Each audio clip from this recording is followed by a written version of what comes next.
Sẽ lòng gầu thả cọp đây nó xuống cao cái này con nào lấy chua là muốn gì muốn phát tham cái sự pháo này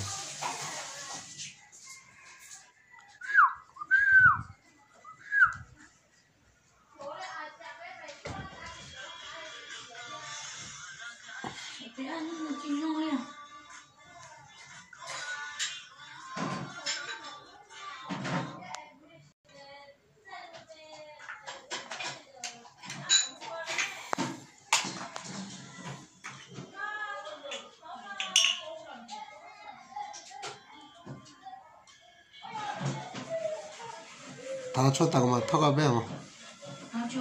그만 터가 배면 달란 냥 cái tay ha. Cũng như 냥 cái tay thôi không chả.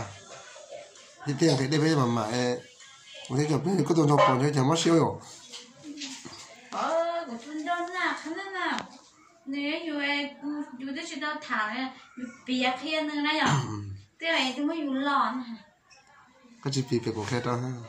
Cái gì là sao đã ôi bỏ hàng gì chế trong thế. Ôi dồi, ôi sao con chơi của em mà cả thằng hay đa nó đi anh cái cái chuyện nó cái sáng nay tôi chỉ đâu thả cho nhá thì phụ lấy cũng sắp khăn này hai ta ly đây dùng nè dùng cho nhiều nên tôi nhá thì phụ lấy cũng sắp khăn này nó đây dùng này thả cũng nghe của thế chị hai nè rất thôi nhưng tại vì dùng khí người dùng chỉ có thả không có dưới rồi thì chỉ là thả có dùng hai này giảm mắt thì nó dùng này chứ không lớn lên thế chị thả của nghe sao thả như là thả của sao là chị thì đi tiêm à ô của mà chẳng có bắt lo của thằng nhà của thằng này này chơi rồi ạ cái tí là cũ ra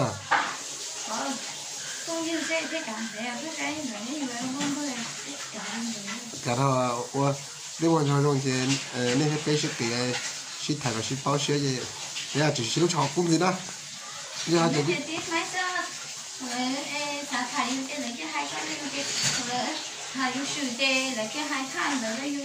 cha nó này cha hai thải ta hai cha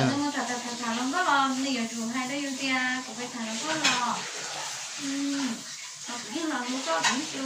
thị nó có cái tự nhiên nó sẽ thả ra nó thả nó cái này nó thả ra mình thả ra nó dùng xong mấy nha xong mấy nó bị cố lòng đó nhưng mà phải chịu há mà cái thả vô này cái nó nói dùng cái gì là chưa có đây dùng gì để đây đi cái thằng nó chỉ thả vô nếu chả chỉ nào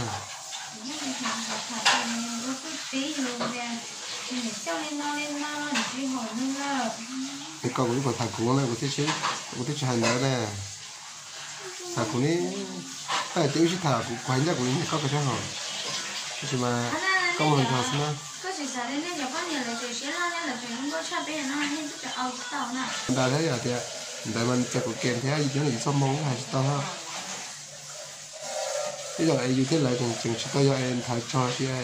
chừng chỉ cú em kia là tay thì tay kia đó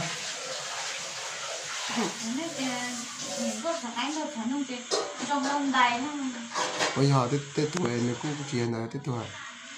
mà nếu cũng chuyện có phải là tết tuổi mà nếu chuyện nhon này sẽ to thì dân ta mà hay giờ từ hay giờ xin lỗi cũng mà theo giờ tiền nếu bây giờ ní sao á thì hả nhưng mà 사실 của này là bắt thả của nó rồi chỉ có nó còn thằng thả bao nhiêu đó cái cũng một tiêu cái cũng một tiêu lắm nó cũng bao bia cũng phải thế dạ giờ nhiệt gì chứ cũng không bia đâu ô nhiệt gì mà cũng chỉ mua là nhiệt gì cũng một hộp chả chứ ô hay không biết thôi chỉ tao sử dụng nó thì bây giờ thì tao không phải vậy cái nhá thì buổi tối cho mình thảo cho coi như cái ngon nữa đi bây giờ biết yêu bây giờ chúng tôi sẽ sửa để trồng thái cho nhà tí tôi không nhớ cái bây giờ mà tôi sẽ tí cái tôi cho chỉ tí cái tôi không nhớ cái khi bỏ tiền bao cờ thì trồng thái cho tí không nhớ nhà thái thì cái tôi cho chỉ sửa không mà thì nó là không phải rồi thái là nó còn khinh giờ chỉ sửa vậy 저기 그 구태린자